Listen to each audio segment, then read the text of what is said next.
With us now is Andrew Vehorn, backed by popular demand. Andrew, the Legislative Affairs Director for the electric co-ops here in Virginia. Senator Scott Survell with us, looking dapper as ever. And we are blessed with the presence of the Godfather. Now, we don't have time to play your song because you've only got a few minutes, but Senator Dick Saslaw, the Godfather, is here.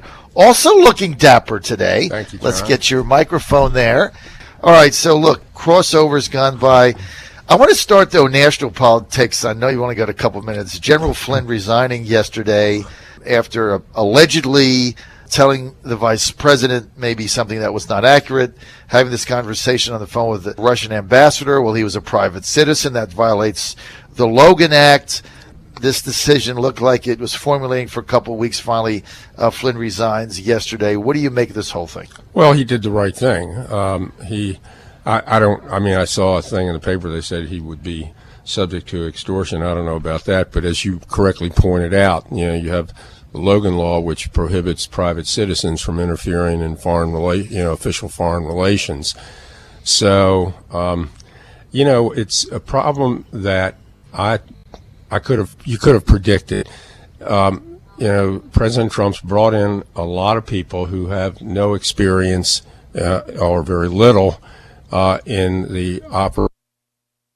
You're not running a business, you're running government, and it operates differently. And there's always, not only is there a business side to it, there's a political side to it as well. And you got to know where one ends and the other begins. And when you bring in people who don't have that kind of experience, you can pretty much count on them probably getting you in trouble. I mean, I think the best of all his appointments probably is in my opinion, probably is Mattis, who had enough experience at the top of the Pentagon to understand, what it entails to navigate the system, in order to make things work. But a lot of these people, have not, and therein lies the problem. All right, so you think, well, there's no question Flynn had to resign, and I agree with you, whether there was extortion possibilities or not. He did allegedly violate the Logan Act, but worse than that, he apparently was not forthright with the vice president. I don't know how you stay in that job if the president and the vice president can't trust what you say, Scott. Well, I think it highlights a couple different things. For one, the mixed communications that came out of the White House, I think, highlight a lot of the lack of organization they have up there right now. I mean, you had Kellyanne Conway coming out at 7:30 p.m. last night, I guess, saying that he had the full support of the president while you were getting leaks all over the place, saying something opposite, and then he resigns 3 hours later. I mean, it suggests to me that there's not sort of clear lines of communication and information flow through that office. And, you can't run a White House or a government that way without having some kind of structure in place that makes sense. And it sounds to me like there's different poles of authority going on in there or something. And there's some kind of battle for something. Yeah, you can't operate like that. But we were talking about that earlier. I don't think I couldn't figure out why Conway went on TV and contradicted Sean Spicer that was on 2 hours prior to that. Right, that doesn't make sense. And it's just what I said, and we got a lot of negative feedback off my comments, and which is fine, but that didn't feel good to me. It just, something was wrong with that, and I guess Senator Stanley was saying, well, it was a trial balloon. John, I think if I was President Trump, I'd be on the phone to David Gergen and maybe Ari Fleischer. Mm-hmm. He needs people in there. Gergen was an advisor to Reagan, to Bush, and to Clinton. Mm-hmm. He's got the full confidence of everybody.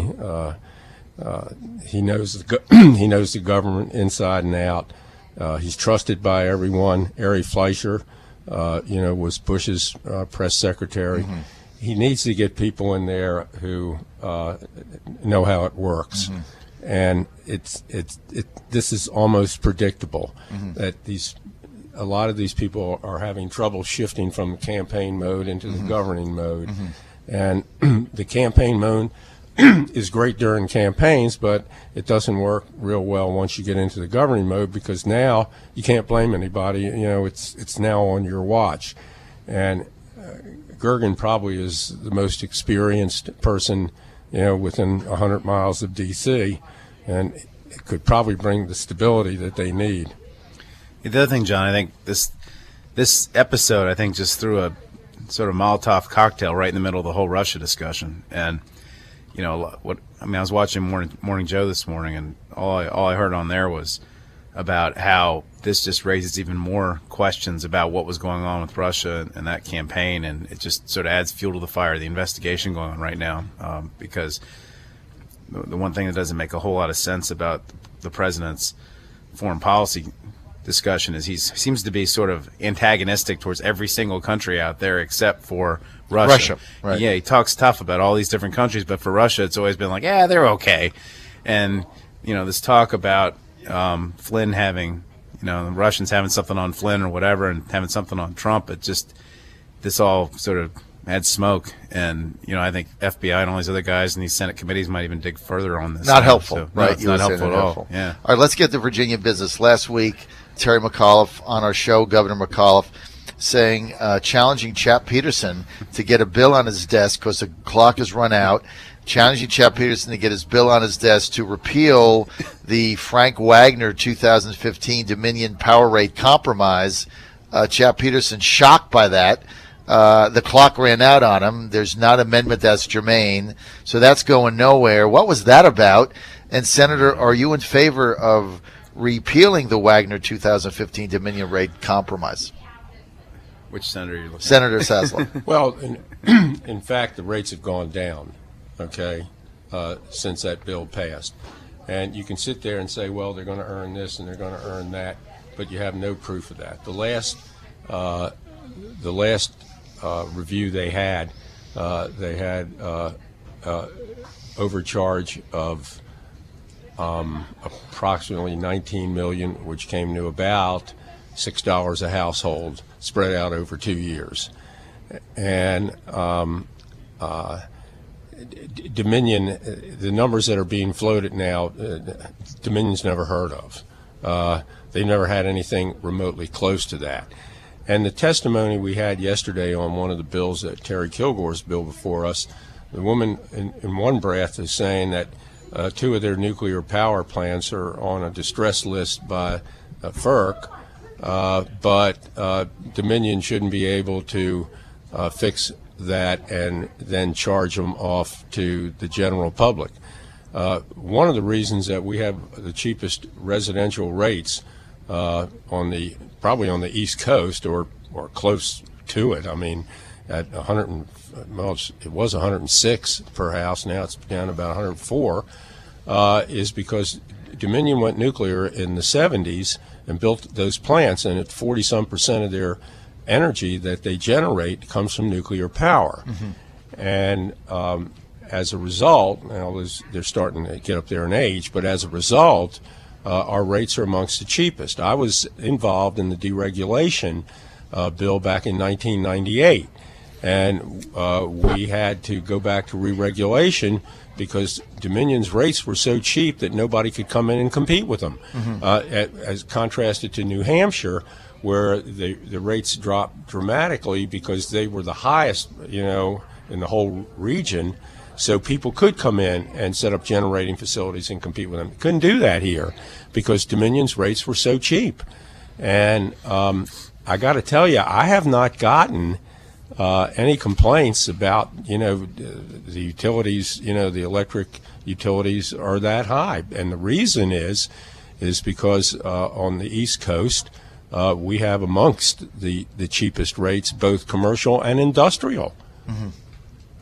Scott Surville, Senator Surville, would you concur with what Senator Saslaw said? Minority Leader Saslaw. Sorry about that. Well, a couple things about that. Number one is,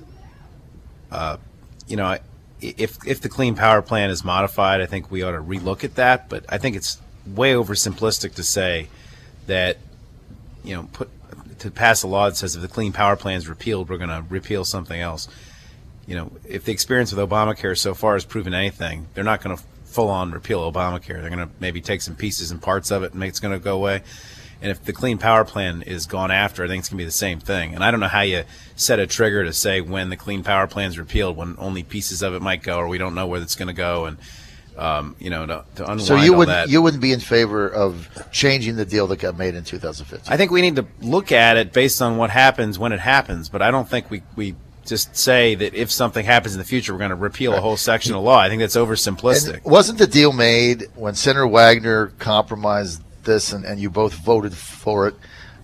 Isn't it voted true? Against it. You voted against it. Okay. So. Dick Saslaw voted in favor of it. Terry McAuliffe signed it. Right. And it was like, okay, we're going to stabilize rates, and the Clean Power Bill, that may change the cost, but we're going to stabilize the rates so people can plan. And so you made the deal, and now somebody says, okay, well, rates would have been lower, therefore I don't want the deal. I mean, that's like me saying, all right, I bet the Falcons +3, and I was fine in the third quarter, but then when it went to overtime, I want to change my bet, right? You can't do that. Well, John, it's a complex world out there, and other things have happened since then. For example, I got a bill right now about coal ash that's going through, which Dominion opposes. I was happy that Senator Saslaw supported me on that. It was actually a bipartisan bill. We got 10 Republican votes crossed over to support it, with Dominion opposing it the whole way. It actually passed at a House subcommittee yesterday. But Dominion announced a $200 million charge against earnings for coal ash about 3 weeks ago. And their stock took a 10% hit because of coal ash. Coal ash is turning into a big liability for them. And nobody was thinking about coal ash when we passed that bill 2 years ago. The world moves on and it changes and gets more complex as these things go. And I think to sort of distill it down to simply a clean power plant or not clean power plant situation kind of oversimplifies the situation. So, I mean, the other thing, the Clean Power Plan essentially verified in writing what was already occurring in the industry, the shift from coal to natural gas. We're never going back to coal. We're not, no company in America, no energy producing company is switching back to coal. Price, pollution, despite what, some of the people say, these companies are aware of, the problems with, the burning of coal, and they've switched to natural gas, which is a lot cheaper and cleaner, and they're not going back. So everything was moving in that direction anyway. And the changes in that would not be that as dramatic, as you think. And as Scott pointed out, if the Affordable Care Act is, any model, for this, reversing these types of things is not as easy as it seems on the back of a bumper strip. All right. So if that repeal were to come up, you would vote no. You would vote to keep it. At this point in time, no. Right. Yeah, I would vote So like me, you think the deal was made. Wagner did the right thing at the time, right? And it's really too early to make the change. And you make a deal, and things go up or down. That's why you make it. That's so I don't really see where the governor was going with that, other than to perhaps give Ralph Northam some political cover against Tom Perriello, which is my next question. Some hand-wringing going on amongst media people like myself about the Northam campaign not being particularly aggressive in the face of the Perriello challenge. Comes out against the pipeline last week. Northam campaign says they don't have a position on it. They're tapping into your base, which is very motivated right now. Is your lieutenant governor at risk in this nomination? Not. Why? Absolutely. This whole thing is sheer nonsense. First of all, the bulk of the Sanders people are almost all, they're supporting Ralph. Okay, I don't know where this rumor got started that somehow he's tapped into that. I started it. You started it. Okay. Yeah. No, they're not. The is it bulk false? of them, the biggest. The main person in that was this woman from Newport News who led the Sanders delegation in Philadelphia. She is strongly behind Ralph. We have found no evidence of the Sanders people jumping onto his campaign. None whatsoever. And Ralph he is going to do very, very well. He is not in any danger whatsoever, and it's not going to be close. And, here's Perriello running in a Democratic primary, okay? All of a sudden he's doing mea culpa, okay, on guns, abortion, the environment, you name it. I mean, this guy, he more flip-flops than anybody I've ever seen. And the public's not going to buy that. The other thing is the governor while the governor can probably slow down a pipeline like this, the governor has no say. Zero say. This is strictly up to FERC, and they're moving in the direction of approving it. And the governor can't do anything.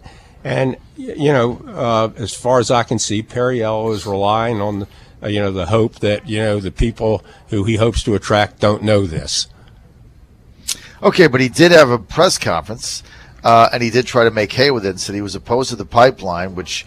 I'm opposed to elephants flying, but doesn't mean it's going to get me any votes. I mean, he might get some in Nelson County. That is what the governor said. We had the governor on, a week ago, who said basically the same thing. He said that the governor has no real influence, but yet the counter to that is Terry McAuliffe is for the pipeline and has been an enthusiastic backer of it, and so he can because jawbone it because of the economic benefits that are going to come as a result. So why did the lieutenant governor come out and say I'm for the pipeline also? Why did he say I don't have a position on it?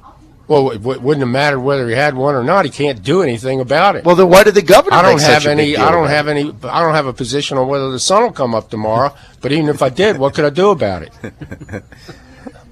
John, I don't see Democratic primary voters, having the pipeline as their touchstone issue. I mean, I think the Democratic candidate's position on choice is going to carry a lot more weight with Democratic primary voters, and I think there's a clear distinction there between Ralph's record and Tom's. And I think that their relative position on firearm safety, firearm violence prevention is going to be big, and there's a clear and the environment. So you're not Scott Saravel, Senator Saravel. You're a Ralph Northam supporter. You're telling me you're not worried about the primary election, him tapping into the base, which is your base is very motivated right now. They're maybe very restless. Okay, Dick has to go. Are you not worried at all? I am not. No, not one bit. I think it's going to be a blowout. Like 65-35. More. 70-30. Probably 70-30. Dick Saslaw says Ralph Northam wins 70-30. That's a big number, least. Dick. At least. At least? Yeah. It could go 75-25. It could go. There's no support for him out there. And this thing that he had 500 people at a rally, please. You hold a rally by a college campus, it's free with a rock band, and all you can do is 500 people. We had 150 people at town hall meetings. He's had the same thing. Are you kidding me? Yeah. If I had a rock band in a college campus and I couldn't do and it's free and I couldn't do 5,000 people, I'd be embarrassed to tears. That is going to be the final word from Senator Dick Saslaw, the Godfather, predicting a very significant win for Ralph Northam, 70-30. I mean, that's a big number there, Scott Saravel. Yeah, that's the number I've been throwing around. Although, what worries me about Tom's presence is the amount of money he's raised, and that can create enough disruption that, I think a lot of us were hoping that we wouldn't have a fight over our nominee like we did in 2009, right? And that kind of, when Kane ran in 2005, he was the nominee, and he started his general election operation starting in like March and April. Same with Terry McAuliffe. He had people out knocking doors and right. whatever starting in April. And I think anytime you have a primary, it sort of slows all that up. And McDonnell had a clear path in 2009, and he was busy running a general election back when we're fighting about our primary nominee. At least, from a Democratic perspective, the Republican situation is unsettled. So, they neither will be able to start their general election message until about the same time. But I'd prefer it not to be the case. All right, we're out of time for this segment. We'll be right back. Keep it right here on the John Fredericks Radio Network, your source for the truth.